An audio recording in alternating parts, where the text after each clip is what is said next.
ദൃശ്യങ്ങൾ കൂടിയാണ് പ്രസാദ് നമ്മൾ കാണുന്നത്.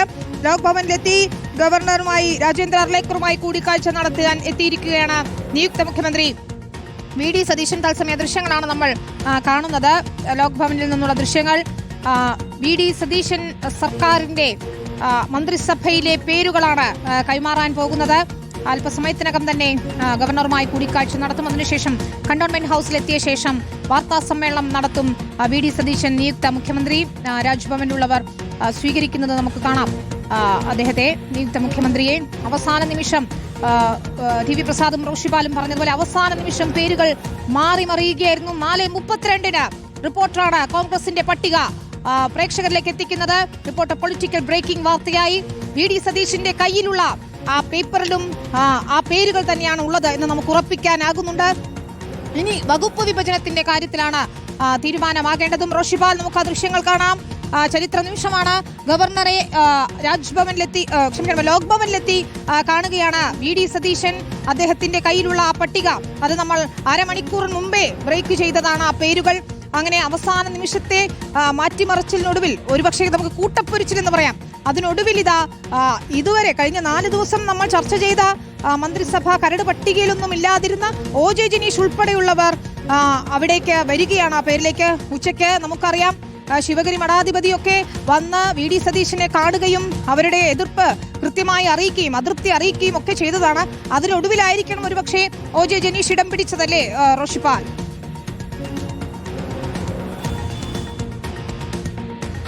വിനിത, അങ്ങനെ തന്നെയാണ്. ഒ.ജെ. ജനീഷ് കുമാർ യൂത്ത് കോൺഗ്രസിന്റെ സംസ്ഥാന അധ്യക്ഷൻ എന്നതിനപ്പുറത്തേക്ക് ഒ.ജെ. ജനീഷ് കുമാറിന് യുവ MLA പുതുമുഖം എന്ന അവസരം, പ്രാദേശിക പരിഗണന, കാരണം തൃശ്ശൂരിൽ മറ്റൊരു മന്ത്രിയില്ല, അതുപോലെ തന്നെ സാമുദായിക പരിഗണന, എല്ലാം ഒ.ജെ. ജനീഷ് കുമാറിന് അനുകൂലമായി എന്നതാണ് ഏറ്റവും പ്രധാനപ്പെട്ട കാര്യം. ഒ.ജെ. ജനീഷ് യൂത്ത് കോൺഗ്രസിന്റെ സംസ്ഥാന അധ്യക്ഷ പദവിയിലേക്ക് എത്തിയിട്ട് ഏറെ കാലമായിട്ടില്ല എന്നതാണ് ഏറ്റവും പ്രധാനപ്പെട്ട പ്രത്യേകത.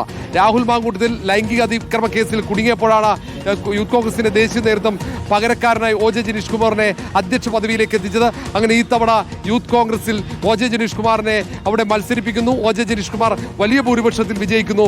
ഒടുവിൽ പുതുമുഖമായ ഒ.ജെ. ജനീഷ് കുമാറിനെ മന്ത്രിസഭയിലേക്ക് ഉൾപ്പെടുത്താനുള്ള നിർണായക തീരുമാനം കൂടി കോൺഗ്രസ് നേതൃത്വം എടുത്തു. അതങ്ങനെ കോൺഗ്രസ് നേതാക്കളെ പോലും ഞെട്ടിക്കുന്ന ഒരു തീരുമാനമെന്ന് പറയേണ്ടി വരും. കാരണം ഒരു ഘട്ടത്തിൽ പോലും അങ്ങനെ ഒരു ചർച്ച ഒ.ജെ. ജനീഷ് കുമാറിനെ കേന്ദ്രീകരിച്ചുണ്ടായിരുന്നില്ല. മറ്റു പ്രധാനപ്പെട്ട പല നേതാക്കളായിരുന്നു. വി.ടി. ബൽറാമിന്റെ പേരുണ്ടായിരുന്നു, അതുപോലെ ചാണ്ടിയുമന്റെ പേരുണ്ടായിരുന്നു, അൻവർ സാദത്തിന്റെ പേരുണ്ടായിരുന്നു. അങ്ങനെ നിരവധി പ്രധാന നേതാക്കളുടെ പേരുകൾ ഉയർന്നു കേട്ട ഘട്ടത്തിൽ ഒടുവിൽ ആ ഒരു സർപ്രൈസായി ഒ.ജെ. ജനീഷ് കുമാർ എന്ന യൂത്ത് കോൺഗ്രസിന്റെ സംസ്ഥാന അധ്യക്ഷൻ അങ്ങനെ വി.ഡി. സതീശൻ മന്ത്രിസഭയിൽ അംഗമാകുന്നു എന്നാണ് പ്രധാനപ്പെട്ട കാര്യം. എല്ലാ കാര്യങ്ങളും പരിഗണിച്ചു എന്നാണ് ഈ മന്ത്രിസഭയുടെ പ്രധാനപ്പെട്ട പ്രത്യേകത. അതിൽ സാമുദായിക സമവാക്യങ്ങളുണ്ട്, പ്രാദേശികമായ പരിഗണന ഉണ്ട്. അങ്ങനെ യുവാക്കൾ, വനിതകൾ എല്ലാം പരിഗണിച്ചുകൊണ്ട് സാധാരണ ഈ പറഞ്ഞതുപോലെ ചില ട്രോളുകളൊക്കെ വായിക്കുന്നു. ജനാധിപത്യത്തിന്റെ സൗന്ദര്യവിത്രി കൂടിപ്പോയെന്ന് ഈ പല പേരുകൾ ഈ മന്ത്രിസഭാ രൂപീകരണ വേളയിലൊക്കെ പുറത്തു വരുമ്പോൾ വലിയ രീതിയിലുള്ള ട്രോളുകളൊക്കെ ഉണ്ടായിരുന്നു. പക്ഷേ ഇവരൊക്കെയും തന്നെ മന്ത്രിസ്ഥാനത്തിന് യോഗ്യരായിരുന്നു എന്നുള്ളതാണ്. ചാണ്ടിയുമ്മൻ രണ്ടാമത് MLA ആവുന്നയാളാണ്. ഉമ്മൻചാണ്ടിയുടെ മകനാണ്.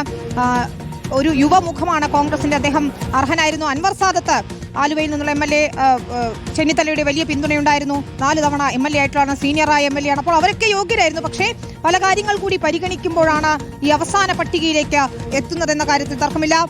VS രഞ്ജിത്ത് കൂടി ചേരുകയാണ്. രഞ്ജിത്ത്, ലീഗിന്റെ മന്ത്രിമാരെ ഉടൻ പ്രഖ്യാപിക്കുമെന്നാണ് നമുക്ക് അറിയാൻ കഴിയുന്നത്. അവസാന നിമിഷം ഈ പറഞ്ഞതുപോലെ കോൺഗ്രസ് പട്ടികയിൽ പോലെ എന്തെങ്കിലും മലക്കമറിച്ചിലുകളോ ടൈം വ്യവസ്ഥയോ ഒക്കെ ഉണ്ടാവാൻ സാധ്യതയുണ്ടോ?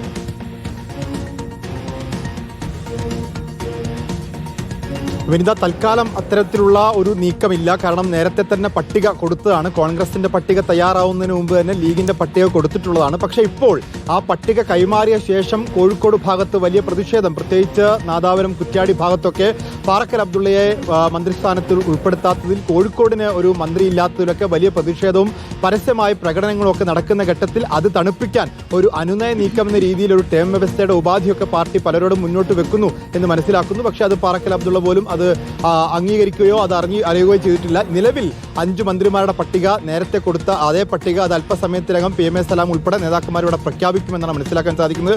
കോൺഗ്രസിന്റെ പട്ടിക UDF-ലെ മറ്റ് ഘടകകക്ഷികൾ പ്രഖ്യാപിക്കുന്നതിന് മുൻപ് തന്നെ കോൺഗ്രസിന്റെ പട്ടിക പ്രഖ്യാപിച്ച ശേഷം ലീഗിന്റെ പട്ടിക പ്രഖ്യാപിക്കും എന്നാണ് അറിയാൻ സാധിക്കുന്നത്. PK Kunhalikutty, PK Basheer, KM Shaji, N Shamsuddin, അതുപോലെ തന്നെ അബ്ദുൾ ഗഫൂർ, ഈ ലിസ്റ്റായിരിക്കും പ്രഖ്യാപിക്കാൻ പോകുന്നത്. ഈ പട്ടിക അല്പസമയത്തിനകം നേതാക്കന്മാർ പ്രഖ്യാപിക്കും. ഇതിൽ നേരത്തെ ഉണ്ടായിരുന്ന ചർച്ചകൾ നമുക്കറിയാം. ഈ ലീഗിന്റെ പട്ടികയുമായി ബന്ധപ്പെട്ട് തുടക്കത്തിൽ ഉയർന്ന പേരുകൾ തന്നെ അവസാനത്തേക്കും വരുന്നു എന്നുള്ളതാണ്. മെറിറ്റ് അടിസ്ഥാനത്തിൽ പാർട്ടിയിലെ നേതാക്കന്മാർ ആ നേതാക്കന്മാരുടെ ഒരു ഓർഡർ അനുസരിച്ച് തന്നെ, നേതൃത്വത്തിന്റെ വലുപ്പം അനുസരിച്ച് തന്നെ പരിഗണിക്കപ്പെട്ടിരിക്കുന്നു എന്നുള്ളതാണ്. PK ബഷീറും KM ഷാജി ഇതിൽ ആര് വരും എന്നതിനെക്കുറിച്ചൊരു വലിയ ചർച്ച ഉണ്ടായിരുന്നു. PK ബഷീറിനെ വെട്ടി എന്ന് തുടക്കത്തിൽ വാർത്ത വന്നു. KM ഷാജിയാണ് ഒഴിവാക്കുന്നത്, പാറക്കൽ അബ്ദുള്ളയെ ഉൾപ്പെടുത്തുന്നു എന്ന് പറഞ്ഞു.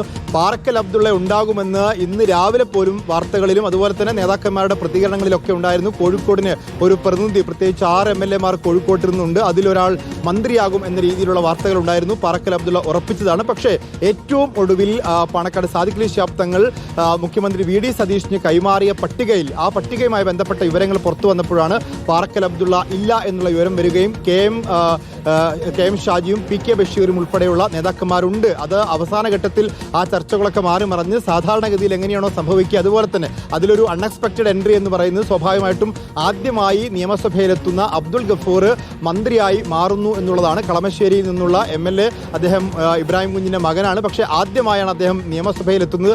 അദ്ദേഹം മന്ത്രിസഭയിൽ ഉണ്ടാകും എന്നുള്ളത് പലരും പ്രതീക്ഷിച്ചതല്ല. അതുകൊണ്ട് തന്നെ അതൊരു അൺഎക്സ്പെക്റ്റഡ് എൻട്രി എന്ന് പറഞ്ഞ് മാറ്റി നിർത്തിയാൽ ബാക്കിയെല്ലാം നേരത്തെ പ്രതീക്ഷിച്ച പോലെ തന്നെയാണ്. M ഷംസുദ്ദീൻ 4ാമത്തെ തവണയാണ് മണ്ണാർക്കാട് തിരഞ്ഞെടുക്കപ്പെടുന്നത്. PK ബഷീർ 4ാം തവണയാണ് ഏറനാട് MLA ആവുന്നത്. KM ഷാജി അഴീക്കോട്ടൊക്കെ MLA ആയിട്ടുള്ള വ്യക്തിയാണ്. അദ്ദേഹം പാർട്ടിയുടെ ഏറ്റവും മുതിർന്ന അല്ലെങ്കിൽ ഏറ്റവും സമുന്നതനായ ഒരു നേതാവാണ്. PK ബഷീറും അതുപോലെ തന്നെയാണ്. PK കുഞ്ഞാലിക്കുട്ടിയും സമാനമാണ്. അതിലൊരു അൺഎക്സ്പെക്റ്റഡ് എൻട്രി എന്ന് പറയുന്നത് ഇതായിരുന്നു. ഒരു തർക്കം നിലനിന്നത് കാസർഗോഡും കോഴിക്കോടും ഉള്ള ജില്ലാ കമ്മിറ്റികൾ അവരവർക്കൊരു പ്രാതിനിധ്യം വേണം, കാസർഗോഡിന് പ്രാതിനിധ്യം വേണമെന്ന് കാസർഗോഡ് ജില്ലാ കമ്മിറ്റി ആവശ്യപ്പെട്ടിരുന്നു. ഇവിടേക്ക് നേതാക്കന്മാർ പാർലമെന്ററി പാർട്ടി യോഗത്തിനെത്തുമ്പോൾ പോലും കലക്ടർ മൈൻ ഹാജിയെ പോലുള്ള നേതാക്കന്മാർ പറഞ്ഞിരുന്നു ഞങ്ങൾക്കൊരു ഒരു മന്ത്രി വേണം എന്നുള്ളത്. കാരണം ചെർക്കളം അബ്ദുള്ളയ്ക്ക് ശേഷം കാസർഗോഡ് ഒരു മന്ത്രി ഉണ്ടായിട്ടില്ല എന്നുള്ള പരിദേവനം അവർ മുന്നോട്ട് വെക്കുകയും ചെയ്തിരുന്നു. കോഴിക്കോട് ജില്ലയെ സംബന്ധിച്ചും കോഴിക്കോട് ജില്ലയും സമാനമായ ഒരു ആവശ്യം ഉന്നയിച്ചിരുന്നു. അവർക്കും ഒരു പ്രതിനിധി വേണം. കാരണം കോഴിക്കോട് 13-ൽ 12 സീറ്റുകളും UDF നേടുകയും 6-ൽ 6 സീറ്റുകളും ലീഗ് നേടുകയും ചെയ്തൊരു സാഹചര്യത്തിൽ ഒരു പരിഗണന കിട്ടണമെന്ന് കോഴിക്കോട് ജില്ലാ കമ്മിറ്റി മുന്നോട്ട് വെച്ചിരുന്നു. പാറക്കൽ അബ്ദുള്ളയും MA റസാഖ് മാഷൊക്കെ പരിഗണിക്കപ്പെട്ടു. പാറക്കൽ അബ്ദുള്ളയുടെ പേര് ഏറ്റവും ഒടുവിൽ വരെ പറഞ്ഞു കേൾക്കുകയും ചെയ്തിരുന്നു. അതാണ് ഏറ്റവും ഒടുവിൽ വെട്ടിപ്പോയിട്ടുള്ളത്. അത് മാത്രമാണ് ഒരു അൺഎക്സ്പെക്റ്റഡ് തിരുത്ത് ആയി, അപ്രതീക്ഷിതമായ ഒരു തിരുത്ത് അവിടെ സംഭവിച്ചിട്ടുള്ളത്. അതൊക്കെ മാറി ഇപ്പോൾ ഈ 5 പേരിലേക്ക് എത്തിയിരിക്കുന്നു. ഈ 5 പേരായിരിക്കും അല്പസമയത്തിനകം തന്നെ ഇവിടെ പ്രഖ്യാപിക്കപ്പെടുക. അത് കോൺഗ്രസിന്റെ പട്ടിക അവിടെ ഗവർണർക്ക് UDF-ന്റെ പട്ടിക ആകെ കൈമാറിയ ശേഷം കോൺഗ്രസിന്റെ പട്ടിക പ്രസിദ്ധീകരിച്ച് അല്ലെങ്കിൽ അത് പ്രഖ്യാപിച്ച ശേഷമായിരിക്കും ഒരുപക്ഷെ ലീഗ് അവരുടെ മന്ത്രിമാരുടെ എണ്ണം പുറത്തേക്ക് വിടുക. ടേം വ്യവസ്ഥ ഉണ്ടാകുമെന്നൊക്കെ പറഞ്ഞിരുന്നെങ്കിലും അത്തരമൊരു ടേം വ്യവസ്ഥയിലേക്കോ ഒരു കീഴ്വഴക്കമില്ലാത്ത പരിപാടിയിലേക്കോ പാർട്ടി പോകില്ല എന്നുള്ളതാണ് ഈ ഘട്ടത്തിൽ നമുക്ക് മനസ്സിലാക്കാൻ സാധിക്കുന്നത്. കാരണം ഒരു ടേം വ്യവസ്ഥ വെച്ചാൽ അത് മറ്റു ഉള്ളവർക്കുമൊക്കെ ബാധകമാവുന്ന തരത്തിൽ ഒരു അന്യായമായ അല്ലെങ്കിൽ അസാധാരണമായ ലീഗിൽ അങ്ങനെ ജില്ല പരിഗണിച്ചുള്ള മന്ത്രിസ്ഥാനം പോലും അപൂർവമായി പരിഗണിക്കാറുള്ളൂ. അപ്പോൾ പിന്നെ ഈ പറഞ്ഞതുപോലെ ടേം വ്യവസ്ഥയൊക്കെ ഒരു കീഴ്വഴക്കമായി മാറിയേക്കും, കൂടുതൽ പേർ അധികാരമോഹവുമായി എത്തും എന്നൊക്കെയുള്ള കാര്യങ്ങൾ കൂടിയുണ്ട് അല്ലേ രഞ്ജിത്ത്?